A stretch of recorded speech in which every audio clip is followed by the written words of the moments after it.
Welcome to Everyday Life with Lucy. Today I am going to make a video about me prepping for dinner to make dinner easier throughout the week. I like to have some things already prepped and made in jars. That way I can pull them and just start cooking. It just eliminates some of the time for having to make dinner, especially in your everyday busy life with kids, having school, work, all those things. You want to be able to have things that kind of make it go easier for you when you get off work or get home. So I'm going to bring y'all into the kitchen with me and show y'all how I make these jars. Today I'm going to do homemade hamburger helper. Instead of the processed box stuff, you can use all good ingredients from your home to make some homemade hamburger helpers. So tap that like button, subscribe to Everyday Life with Lucy, and definitely hit that post notification bell, guys. Let's go. So I have all my ingredients here to go ahead and make my jars, but I do need a jar. If I have enough, I'm gonna make two, but definitely we can make one. Man, it's raining outside. I'm not upset though, because we haven't had rain in a long time. It's been a super hot summer. You guys know how hot it is in Texas, but we need this rain, so I'm not even gonna complain. All right, so now that we have a jar, let's get started.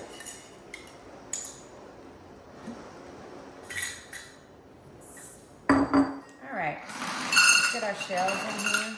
I'm just gonna take this off because these shells are kind of big. That makes it easier.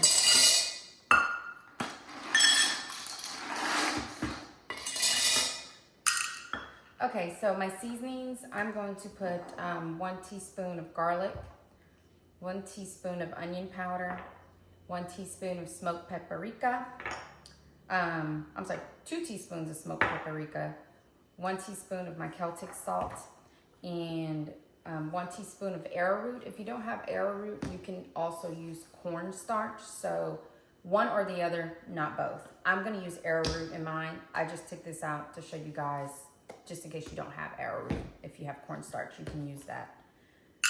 Okay, so I'm going to do a teaspoon of each seasoning. Let's get them all open here. Definitely gotta take that side off. And I'm actually going to grab a napkin so that I can clean off my teaspoon as I use it, if I have to dip it in any of these. But I will pour it over this. Okay, that's my garlic, onion powder. And a lot of people say don't you use the seasonings for the meat. So you do cook your meat, which I can give, if anybody wants this recipe, I can give it to you. You do cook your meat with your seasonings. You cook your meat the way you want if you want extra seasonings in it, but you don't have to. You can just brown your meat with no seasoning, and then when you get ready to cook it with the pasta, because the pasta simmers with the meat and all the seasoning and everything else that you add. So I'm definitely gonna have to dip this in there. It's not coming out.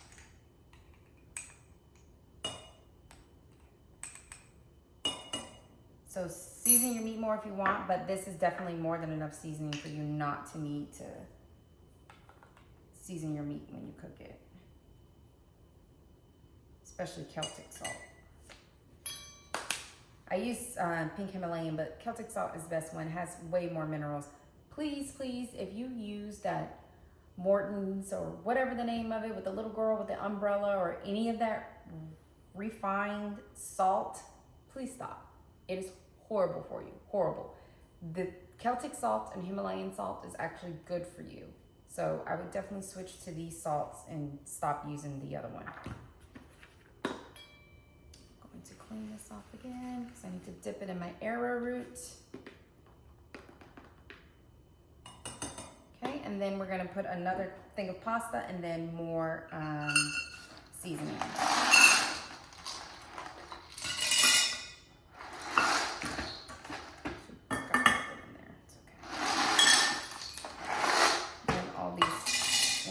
I'm just gonna add them in. And then more of my seasonings. So let me wipe this off. It's easier if I can just dip them in there than trying to pour it precisely.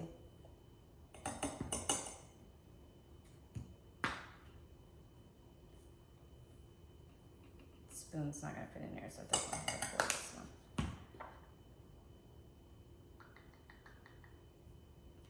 I'm gonna take this off.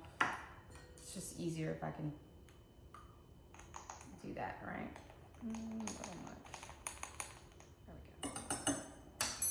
There we go. Okay, and now I'm gonna do my arrowroot. I'm saving the smoked paprika for last, since that one is red in color and tends to get all in things. All right.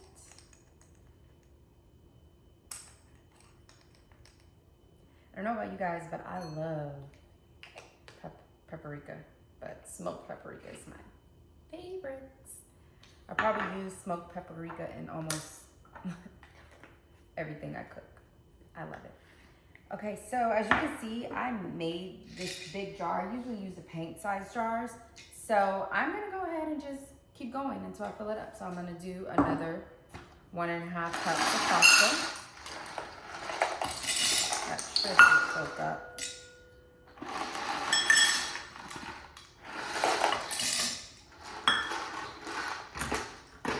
I just closed these and now I gotta open them right back up, right? That's why you don't close until you know you're done.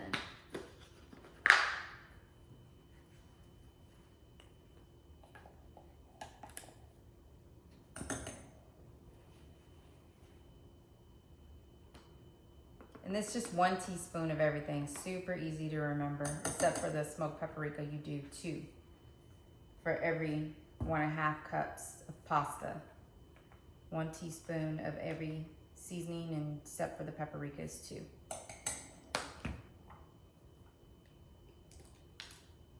And then if you guys are interested in the full recipe, let me know in the comments and I can post it for you guys. So I did garlic, arrowroot, salt. Okay, just the paprika and then I'm done. And I think that would be enough. Because I know some people have big families, so you know, you need to make bigger jars. Some people have smaller families, you need to make smaller jars. So 1.5 cups for each time is the best example to use. That way, if it's just you, small 1.5 cup is more than enough. But if it's a bigger family, just keep adding more and more 1.5 cups until you think that's enough. I want to do one more, but I'm not sure if I should. I'm gonna do one more.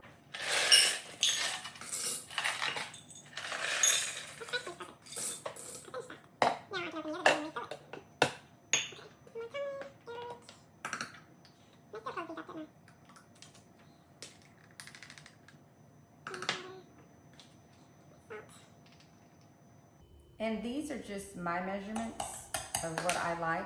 I definitely do more like tasting. I don't typically have things measured out, but since I've had my kids, I've been measuring more because they want to learn to cook, especially my daughter. I have a recipe I have saved on my notes on my phone that I share with her. So as I teach her, she can also have it and look at it, and then as she gets better and better and she can do things on her own, she has the recipes readily available for her. So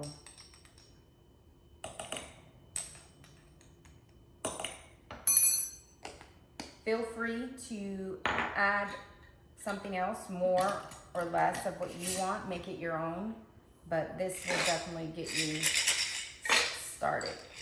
So, and I'm just gonna store that. This will store for a long time in the pantry, guys. I do once a week, I start refilling my jars of what I want, or I will make a list of foods that we want to eat during the week, and then on Saturday or Sunday, whichever day I put to the side for that, I will make what we need for the week and just have it all laid out, ready to go, because I am not a warm-up food kind of girl. I really like fresh food for breakfast, lunch, and dinner. You know, don't always happen sometimes. Sometimes we do eat leftovers and you do have to warm it up, but preferably try to warm it up in the oven, stove top, Microwaves are so bad. I think we've gotten so accustomed and it's made us lazy. But I definitely prefer fresh food that's prepared ahead of time to make things easier. So I hope you guys will give this a try. Let me know how you like it. And if you want the recipe for the rest of what you do when you're ready to make this, how to cook the meat and the wet ingredients, let me know. I can put it in the comments for you. Thanks for joining me, guys. Don't forget to hit that like button, subscribe to Everyday Life with Lucy, and definitely set yourself up on that post notification bell, okay? Thanks for joining me.